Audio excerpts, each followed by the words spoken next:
This story has been crafted for sleep. Before we start, grab yourself a drink, relax, hit like, hit subscribe, and if you feel like it, support me on Patreon. Session 1. The Boy Who Was Taken. My name is Dr. Walter Henshaw, and for the past 15 years I have dedicated my life to understanding the minds of children, those fragile, enigmatic souls who sometimes see the world in ways adults cannot. Then came Daniel. 5 years old, a quiet boy with large knowing eyes and an almost eerie calmness. He sat across from me in my office, small hands resting on his lap, his demeanour betraying no fear, no anxiety. Most children his age, subjected to therapy, displayed some level of distress, but not Daniel. He was different.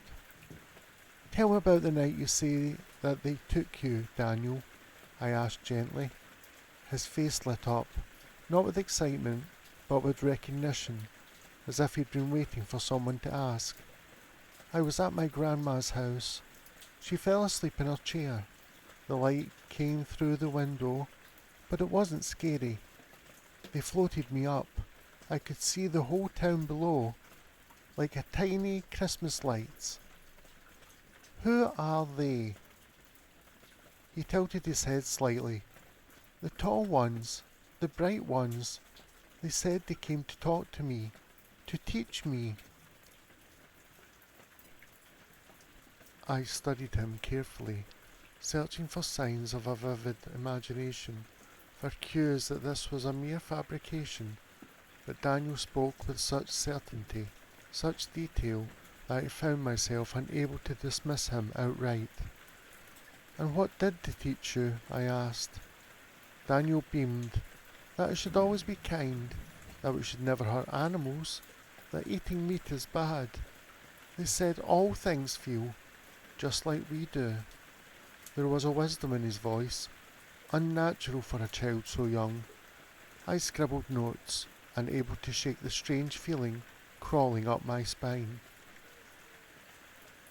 Session 2. The Indigo Child. Daniel was eager when he returned. He spoke of the beings again, calling them the bright ones. They told me I was special, he said. Special? How? An indigo child. They said I have a light inside me, and one day I'll meet others like me. His small hands clenched the fabric of his jeans. Every 10 years, more will come. Hundreds will help make the world better. I leaned forward. And how will we do that? Daniel smiled as if the answer was obvious. By teaching kindness, by showing people how to care for each other. I had heard of the indigo children concept before, New Age beliefs that certain children were born with extraordinary abilities or a purpose, but how did Daniel, a boy of 5, know of such things? Session 3. The Message of Peace. The story deepened. Daniel spoke of more lessons, describing the bright ones in greater detail. They don't have mouths, but they talk in my head. Their hands are long and soft, and their eyes are big, but they don't blink. He described their ship, a place of endless white light. They showed me a picture of Earth, of all the animals, of forests and oceans. They said we are hurting our home, and if we don't stop, there won't be a home anymore.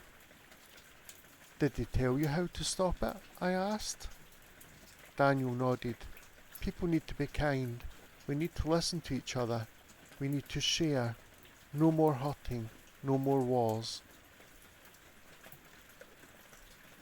Session 4. The Others. Daniel was quiet when he arrived. I sensed hesitation. Something weighed on him. They told me I will know when I meet another like me, he whispered. They said we will find each other. Who will you find? Another Indigo. We'll see it in each other's eyes. A chill passed through me. The conviction in his voice, the absolute certainty. It was unnerving.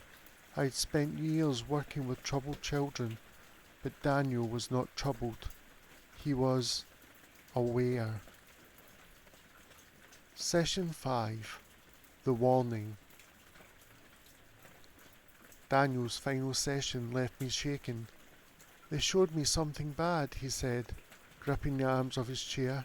A fire in the sky, cities falling, people crying.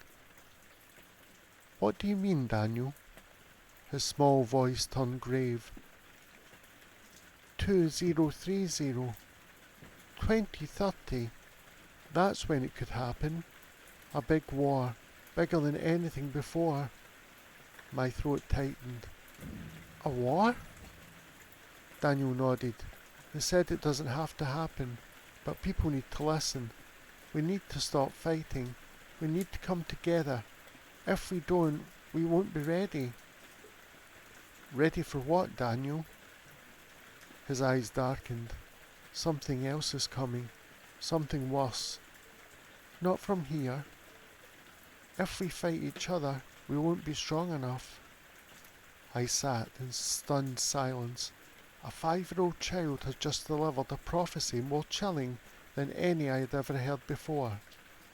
Daniel looked at me, hopeful yet serious. But we can change it, Dr. Henshaw. The Bright One said we still have time. We just have to be kind. He hopped off his chair, a little boy once again, skipping toward the door as if he hadn't just shaken my very understanding of reality. I sat for a long time after he left, staring at my notes, my hands trembling slightly. 2030. A war. A greater threat. And the only thing standing in its way was kindness.